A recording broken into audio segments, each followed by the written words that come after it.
Assalamualaikum warahmatullahi wabarakatuh.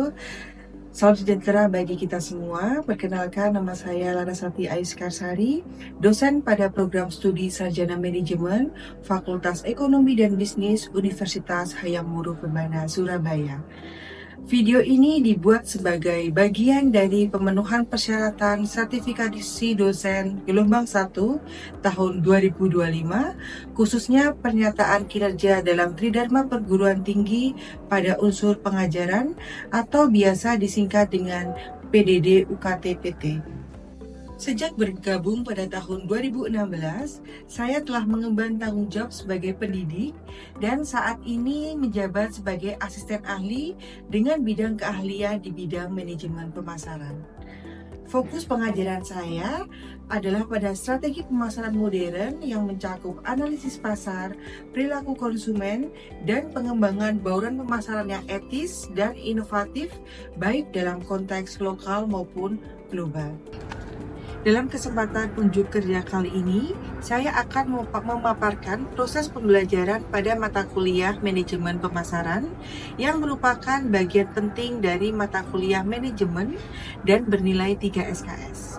Mata kuliah ini ditujukan bagi mahasiswa semester 2 program studi manajemen dengan tujuan membekali mahasiswa dengan pemahaman yang komprehensif mengenai konsep, strategi, dan praktik pemasaran dalam berbagai konteks bisnis.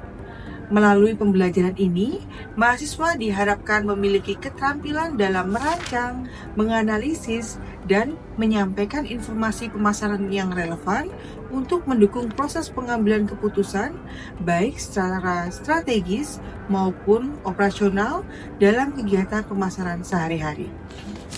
Dengan ini, mahasiswa diharapkan mampu menjadi pengambil keputusan yang cakap dalam menyerancang strategi pemasaran yang relevan, inovatif, dan beretika di berbagai sektor industri. Perkuliahan manajemen pemasaran diselenggarakan dengan pendekatan blended learning, yaitu kombinasi antara pembelajaran tatap muka dan pembelajaran daring melalui platform e-learning resmi Universitas Hayam Wuruk Perbanas, yaitu madepulon.perbanas.ac.id.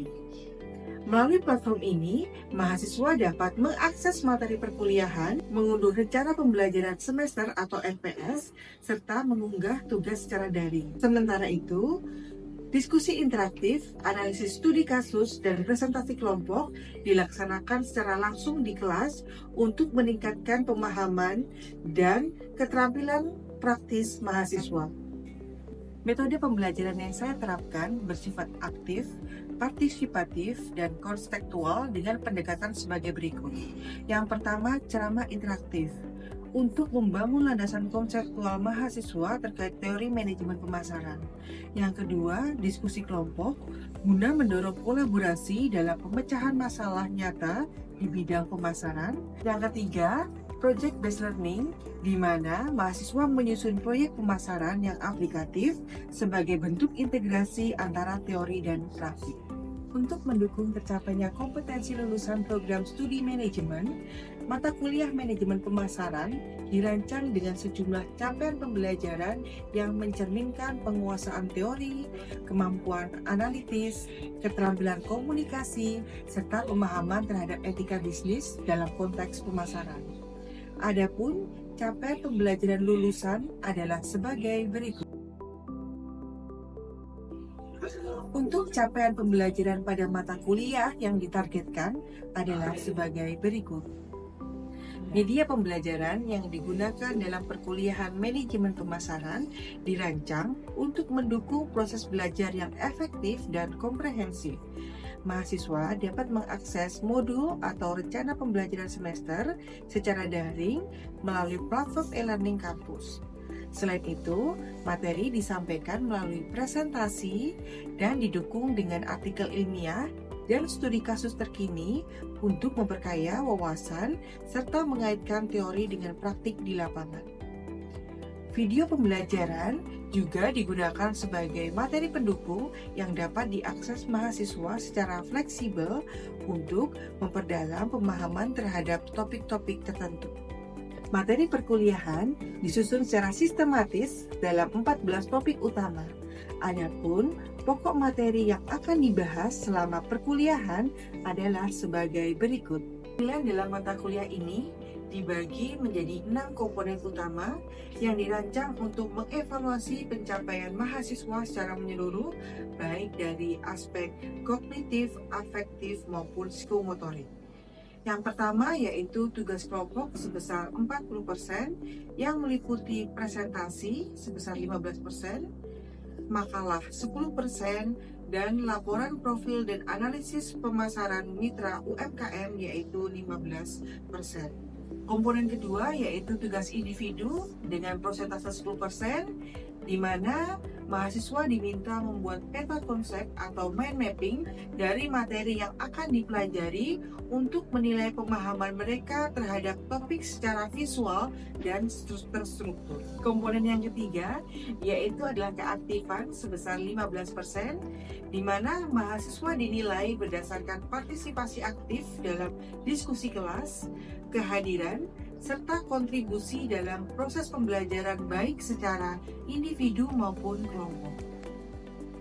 Komponen yang keempat yaitu kuis sebesar 15% yang akan dilaksanakan sebanyak 2 kali, masing-masing sebelum ujian tengah semester dan sebelum ujian akhir semester, untuk mengukur pemahaman mahasiswa terhadap materi yang telah dipelajari.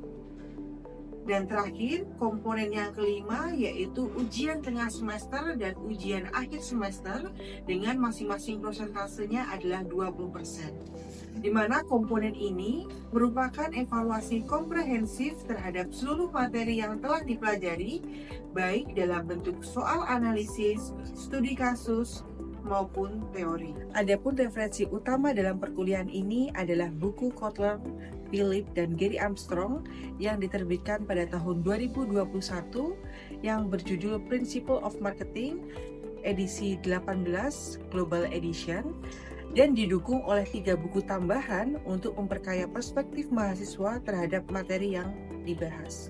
Pada uji kerja kali ini, saya akan menyoroti CPMK 2, yaitu mahasiswa mampu menganalisis lingkungan pemasaran eksternal dan internal, serta memahami perilaku konsumen untuk mengidentifikasi peluang pasar dan pengambilan keputusan yang tepat. Saya akan memaparkan materi mengenai Analyzing the Marketing Environment. Materi ini merupakan komponen krusial dalam memahami dinamika eksternal yang mempengaruhi pasar dan perilaku konsumen, serta menjadi dasar penting dalam proses pengambilan keputusan yang efektif dan adaptif. Baiklah, mari kita simak video berikut ini.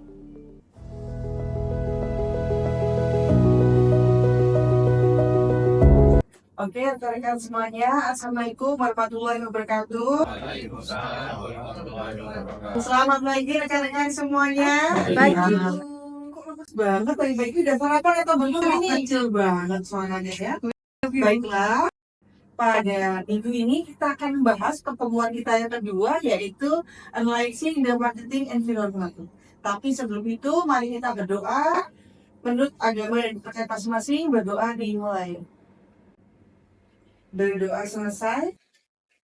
Sebelum saya masuk ke materi, saya akan menjelaskan mengenai kenapa sih kita harus belajar mengenai lingkungan manajemen pemasaran. Yang pertama, menjelaskan kekuatan lingkungan yang mempengaruhi kemampuan perusahaan dalam melayani pelanggannya. Yang kedua, kita juga akan membahas bagaimana sih perubahan di dalam lingkungan demografis dan ekonomi dapat mempengaruhi keputusan pemasaran. Dan yang ketiga, kita akan mengidentifikasi juga tren utama dalam lingkungan alam dan teknologi perusahaan. Dan yang keempat, kita akan membahas juga perubahan penting apa saja di dalam lingkungan politik dan budaya. Dan yang terakhir bagaimana kita gitu sebagai bagian dari perusahaan dapat merespon lingkungan pemasaran yang terus berubah. Ya, bebas nih. Jadi rekan-rekan, eh, di dalam lingkungan pemasaran gitu ya, atau di dalam lingkungan sekitar kita aja, itu pasti akan ada perubahan. Ya kayak di dalam kelas ini, ya pasti akan ada perubahan, misalkan perubahan materi, mungkin juga jumlah mahasiswa yang masuk juga akan terus berubah. Di luar juga ada perubahan cuaca, mungkin dari tadinya panas tiba-tiba hujan, dan seperti itu. Sama di dalam lingkungan pemasaran. Pasti ada yang namanya perubahan, dan perubahan itu akan selalu ada. Nah, tugas pemasar apa?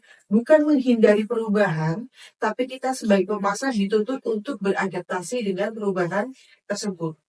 Gitu ya. Nah, lingkungan pemasaran sendiri apa sih gitu ya? Jadi lingkungan pemasaran itu adalah semua aktor dan kekuatan di luar fungsi pemasaran yang dapat mempengaruhi manajemen pemasaran untuk menjalin dan menjaga hubungan yang baik dengan pelanggan. Ya, jadi semua faktor di luar lingkungan perusahaan yang dapat mempengaruhi kegiatan pemasaran di dalam perusahaan itu sendiri. Gitu ya. Oke. Next. Di dalam lingkungan pasar ini kita membahas atau menjadi dua bagian, yaitu lingkungan mikro dulu, lingkungan kecilnya, ya, dan lingkungan makro. Jadi lingkungan pemasaran itu saya ibaratkan sebagai bulatan ini, dan kita akan bahas dulu lingkungan mikro dulu. Nah, ini di dalamnya perusahaan kita ya, di dalam lingkungan pemasaran kita, ya. Atau ini perusahaan. Nah, jadi kan kalau dari sisi gambar, lingkungan mikro itu kan adalah lingkungan yang paling terdekat di perusahaan, paling dekat dengan perusahaan ya. Dan dia itu mempunyai pengaruh langsung terhadap kemampuan dalam melayani konsumen atau pelanggan perusahaan itu sendiri. Yang paling dekat. Nah, apa saja sih yang termasuk dalam lingkungan mikro? Nah, itu yaitu ada perusahaan itu sendiri, yang kedua ada supplier, yang ketiga ada perantara pemasaran, yang keempat ada kompetitor, yang kelima ada publik atau masyarakat umum, dan yang terakhir adalah konsumen itu sendiri. Oke, dari sini ada pertanyaan mungkin? Kalau belum ada, saya lanjutkan terlebih dahulu. Ingat, lingkungan mikro ada lingkungan yang paling dekat dengan perusahaan. Nah, yang pertama adalah perusahaan itu sendiri, ya. Jadi, di dalam menyusun rencana pemasaran, kita sebagai divisi pemasaran tuh nggak boleh ibaratnya egois. Udahlah, apa kata divisi pemasaran. Tapi kita harus juga bekerja sama dengan divisi yang lainnya. Katakanlah gini, di divisi pemasaran sudah bikin program sekeren mungkin, sespektakuler mungkin. Tapi kalau kita tidak koordinasi dengan divisi keuangan, kan kita nggak tahu apakah anggaran kita cukup atau tidak. Selain itu, kita juga harus koordinasi dengan SDM, jadi sumber daya manusia. Kita bikin acara spektakuler, ngundang tamu-tamu dari luar negeri, gitu ya, Hollywood katakan seperti itu. Apakah sumber daya kita itu bisa atau tidak untuk melakukan itu? Nggak sinkron kan? Nah, makanya di situ butuh yang namanya koordinasi, ya. Nah, sebagai tim pemasaran kita nggak boleh bikin keputusan sendiri. Kita harus juga menyesuaikan dengan visi misi perusahaan. Visi misi perusahaan ini misalkan kita fokus dulu untuk membuat perusahaan ini terkenal di daerah dulu. Tapi ya berarti kita jangan kejauhan dong, artis Hollywood dan sebagainya, karena itu tidak sesuai dengan visi misi perusahaan. Yang kedua, yaitu kita juga harus memperhatikan yang namanya pemasok atau supplier. Karena perusahaan tidak mungkin berdiri sendiri atau usaha kita tidak akan besar tanpa andil dari supplier atau pemasok itu sendiri. Dan pemasok adalah bagian penting dalam jaringan penyampaian nilai pelanggan karena mereka menyediakan sumber daya untuk memproduksi barang dan jasa. Gitu ya. Ya, kita boleh memilih beberapa pemasok atau kita juga boleh memilih satu pemasok saja. Itu dikembalikan lagi ke perusahaan itu sendiri.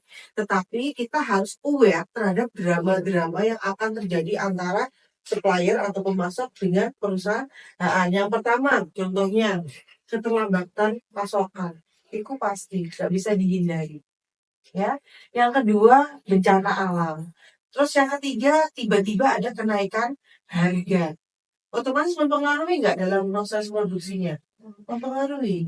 Misalkan kita butuhnya pisang sekarang nih, ternyata pisangnya itu bisa datangnya 1 minggu lagi. Oke, otomatis ya produksi ya berhenti yang kita produksinya terlebih besar, misalkan seperti itu ya. Terus kenaikan harga yang tadinya kita pakai packaging itu kita harganya 25.000, tapi karena kenaikan bahan baku berimbas juga nggak pada kenaikan harga barang jadinya? Berimbas juga, gitu ya. Nah, maka dari itu manajer pemasaran harus memantau ketersediaan dan biaya pasokan itu sendiri. Dan sebaiknya kita sebagai pemasar kita harus memperlakukan pemasok itu seperti keluarga kita sendiri. Ya kita harus bukan pura-pura baik ya, sebisa mungkin menjadi hubungan yang baik. Makanya ada beberapa perusahaan yang ketika ada event-event atau acara perusahaan mereka mengundang para pemasok mereka. Ketika misalkan ada hari besar, mereka kirim apa? Kirim parcel, kirim hadiah. Pada waktu misalkan ulang tahun pemasok itu supaya dia berulang tahun perusahaannya, ya kita kirim karangan bunga ucapan selamat. Seperti itu ya. Itu bentuk atau usaha dari perusahaan untuk menjalin hubungan yang baik dengan pemasok atau supplier. Oke, sebelum saya lanjutkan ke yang ketiga, yaitu perantara pemasaran. Nah, perantara pemasaran ini sangat membantu perusahaan dalam mempromosikan, menjual, dan mendistribusikan produk mereka supaya lebih cepat sampai ke tangan konsumen. Nah, sekarang saya tanya, kalian kalau beli sabun mandi, beli sampo, apa ya, pabriknya? Saya ke Jakarta, aku pagi-pagi, Bu, beli sabun, dan pabriknya di tangan.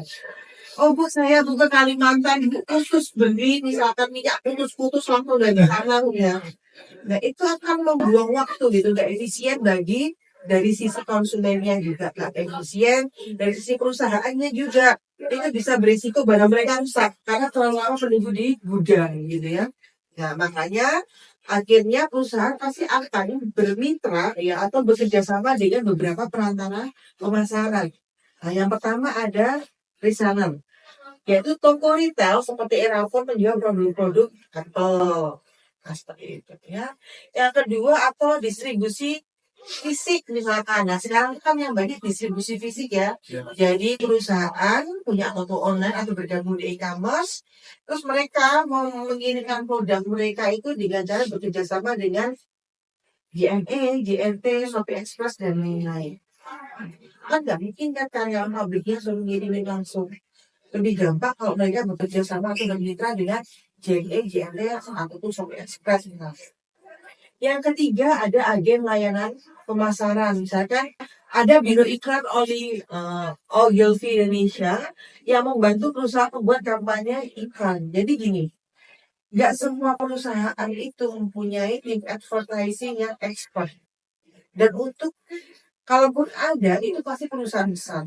Karena untuk memiliki tim advertising yang expert lagi, itu juga dibutuhkan biaya tambahan atau biaya yang lebih mahal.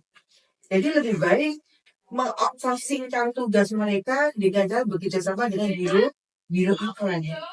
Ya kayak pasar, itu biasanya nggak dilakukan oleh perusahaan langsung, tapi mereka bekerja sama dengan badan riset pemasaran.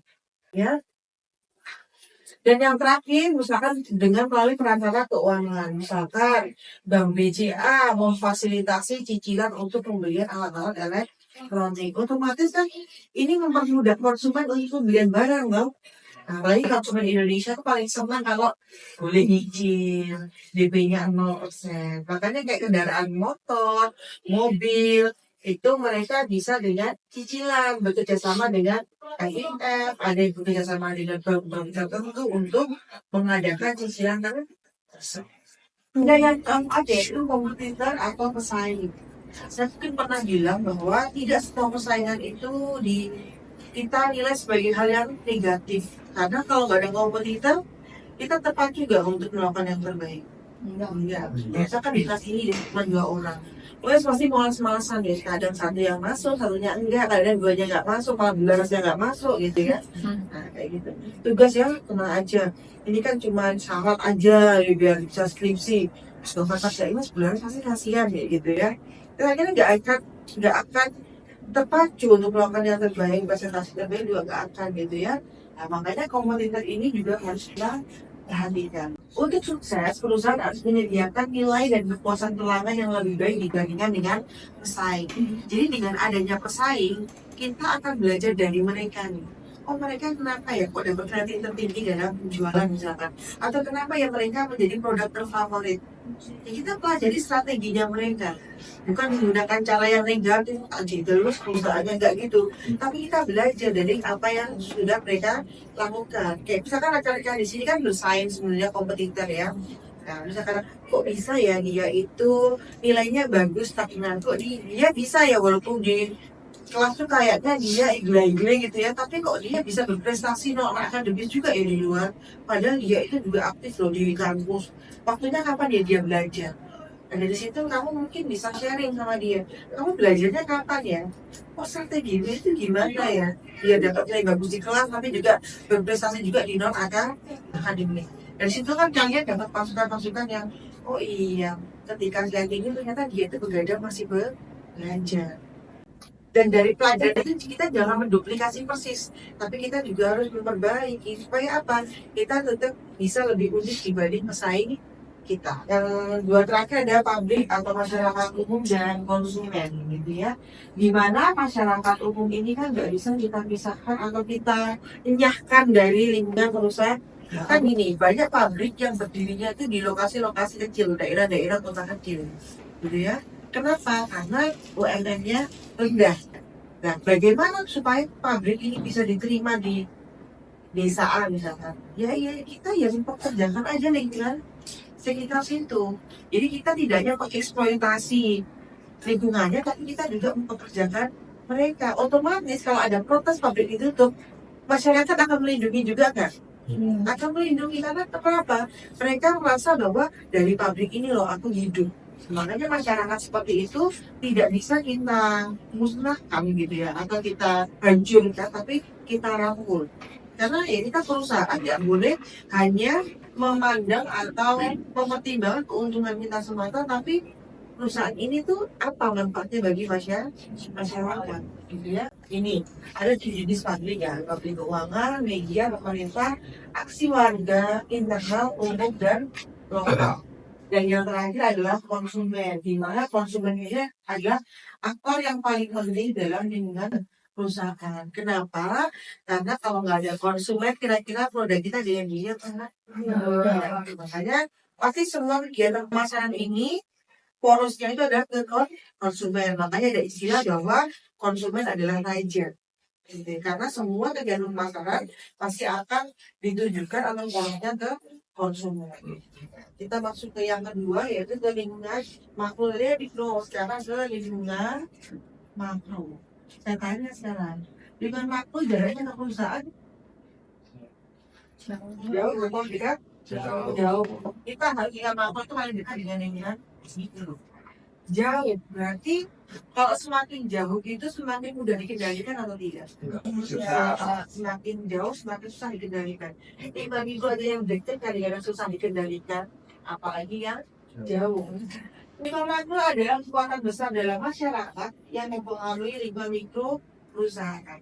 Ya, kekuatan ini berada di luar kendali perusahaan dan susah untuk dikendalikan, tapi pasti ada pengaruhnya. Pengaruhnya itu dan sangat besar dibanding dengan lingkungan mikro. Udah juga susah dikendalikan, tapi pengaruhnya besar bagi perusahaan. Terakhir, makanya kita sebagai pemasaran tidak bisa menghindari yang namanya lingkungan mikro dan makro. Ya pasti akan ada pengaruh dari lingkungan sekitar. Makanya kita harus beradaptasi, melakukan pendekatan. Pendekatan ada dua, yaitu pasif ataupun proaktif. Pasif itu yaitu gini, ya udah kita menerima lingkungan sebagai sesuatu yang tidak bisa dikendalikan. Lingkungan makro itu kan tidak bisa dikendalikan ya. Kita harus menerima kan, ya sudah kita terima aja lingkungan tersebut. Dengan cara apa? Menyesuaikan strategi dan menghindari resiko dan memanfaatkan peluang yang ada. Ya udah karena ada regulasi baru, ya udah kita sesuaikan aja. Ada yang kedua yaitu pendekatan proaktif. perusahaan berusaha membentuk atau mengubah lingkungan pemasaran. Kita masih bisa menyesuaikan diri dengan cara apa? Menciptakan peluang baru dan mempengaruhi opini publik atau kebijakan. Contohnya apa? Misalkan nih, dulu itu ojek tradisional itu yang ada di Indonesia. Tetapi dengan adanya teknologi gitu ya, akhirnya digiring nih masyarakat tuh dilatih supaya apa? Bersama dengan teknologi ya. Perusahaan yang mampu membaca dan merespon perubahan tadi ya. Perubahan ini secara proaktif akan memiliki keunggulan kompetitif di pasar. Itulah yang akhir dari pembahasan kita mengenai analisis lingkungan pemasaran saat ini. Dan yang rekan, sebelum kita akhiri, jangan lupa kita akan mengerjakan mini quiz dulu nih untuk ngetes di seberapa paham ya kalian terhadap materi yang sudah kita bahas hari ini. Oke, silakan kita duduk atau posisi duduknya berdasarkan masing-masing kelompok dan silakan langsung masuk ke aplikasi quiznya dengan memasukkan kodenya 44732828. Silakan dikerjakan. 10 menit cukup ya, karena ini hanya 20 soal saja. Oke, silakan dikerjakan semuanya. Oke, baiklah semuanya. Inilah hasil dari kuisis kita, mini kuis kita ya pagi hari ini. Oke, nilainya keren-keren. Ayo kita lihat scroll lagi ke bawah. Terus, oke. Baiklah, terima kasih ya dengan perhatiannya, materi ingatnya sangat kuat sekali ya. Oke, baiklah, setelah ini sebelum pulang saya ingin membekali kalian dengan tugas. Jangan lupa ya, karena kita harus membahas tentang analisis profil UMKM. Maka hari ini saya akan tentukan nih, kelompok 1 sampai dengan kelompok 6 harus menganalisis tentang UMKM apa saja. Oke, baiklah. Hari ini saya akan mengomongkan rekan-rekan untuk UMKM apa sih yang akan dianalisis. Kita mulai dari kelompok 1. Silahkan kelompok 1. Oke, kelompok 1 akan menganalisis tentang agribisnis.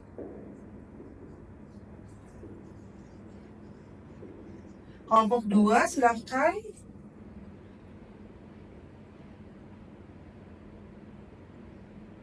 Tentang kuliner.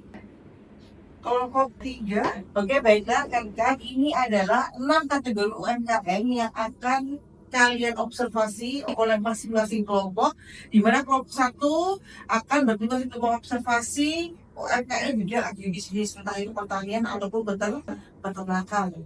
Sampai dengan kelompok 6 di bidang teknologi, misalkan dia punya toko online, konsultan digital, dan sebagainya. Seperti itu ya rekan-rekan. Dan jangan lupa tugas ini wajib dilampirkan dalam bentuk laporan hard copy maksimal 10 halaman. Silakan kalian menyertakan foto-fotonya juga. Dan jangan lupa membuat video pendek tentang observasi kalian, kegiatan-kegiatannya apa saja yang berdurasi maksimal 3 menit. Ya, itu saja bekal dari saya untuk minggu ini. Selamat ketemu minggu depan. Terima kasih banyak atas kehadirannya. Assalamualaikum warahmatullahi wabarakatuh dan selamat siang. Sekian video rekaman pembelajaran dalam mata kuliah Manajemen Pemasaran pada program studi Manajemen Fakultas Ekonomi dan Bisnis Universitas Hayam Wuruk Perbanas. Video ini digunakan sebagai salah satu syarat penyusunan dokumen pernyataan diri dosen dalam unjuk kerja Tridharma Perguruan Tinggi atau PDD UKT-PT.